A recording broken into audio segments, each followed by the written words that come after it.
Bhí muid a caint ar áinleogaí níos túiscineamh agus bhuailm leanach de raibh sin, agus tá ran beag am faoin na fáinneogaí. Dhá éinín bheoga, bhfuil sé bré? Dhá éinín bheoga site ar a grán.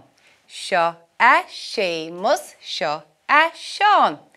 Imime leat a Héamus, imime leat a Cheán, tar arás a Héamus, tar arás a Cheán. Nach deas a sin, mar imí na fáinneogaí ar feisiál ach teagann siad arás.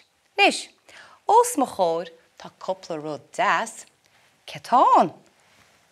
Tá gainin seo, gain is a trá in seo a Gunamara in Éireann, agus písa alíne atá dínta as gaine ach is as an Afric a tháinig an gaine seo. Gaine deas agus dahannaí álainneir ór agus dearag agus óráiste. Nis, mar a dúirt man níos túisce, tain na fáinneogaí síos ag an Afric agus breanó muide ar a toras inis. Tásann siad thusann seo neach rinne in Éireann, agus tá éiring san Eorop agus thuas sa leá ó thua. Bheicim muid an meán chearcailinn seo, tá muide sa leá ó thua. Mar sin, tásó muid ar a toras. Fágann siad sláán linne, cinúir? Sa bhómhar. Agus síos leo ó dheas.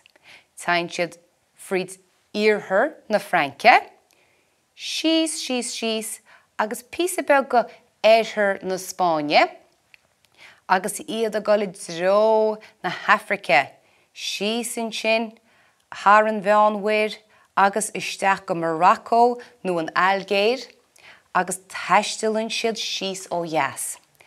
Ach cin fá go dainn siad síos ó dheas?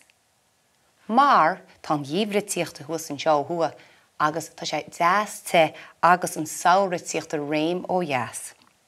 Trasnainn siad an Sahara, fásach an Sahara an sin, síos friad Mali an sin, síos linneann seo, an Cameroon, agus tá foréis bháistí an Congo an sin, tain siad friad sin.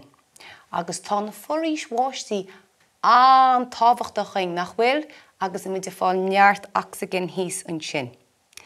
Nis, síos linn ó dheas tuile, cid écinn muid an seo in dheisceart na Hafraice? An Angola. Ach níl na fáinneogaí críochnaín sin fós, leanann siad orb agus iad ag eitsil síos ó dheas. Agus sreithann siad an Namib, nó an Afric Theas. Híos an sin I leog. Mar sin, tásann siad in Éireann, agus taistealainn siad an tachar sin in leog, nach iad atá thar bár. Agus ní hamháin go siad an ná a mealach a dhéanana síos, ach dúnann siad a mealach I níos I ríist chomá. Tá siad an ná an bealach ar fad nuair a thiocas an aimsir bhrá I ríist sin seo in Éireann san Nearach agus tús an Tauire. Agus a cuineach le níos túisce, go dúirt muid go níosann siad feitheadaí.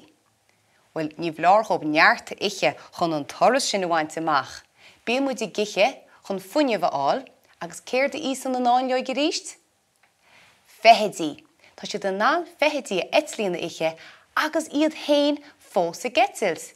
Níl arab stoppa le ghola gí. Nach ionntach go dó iad na fáinneogaí. Nis, bhuailm an rán a rá ríist I dúirt muid ag an tús. Bhfuil muid réid?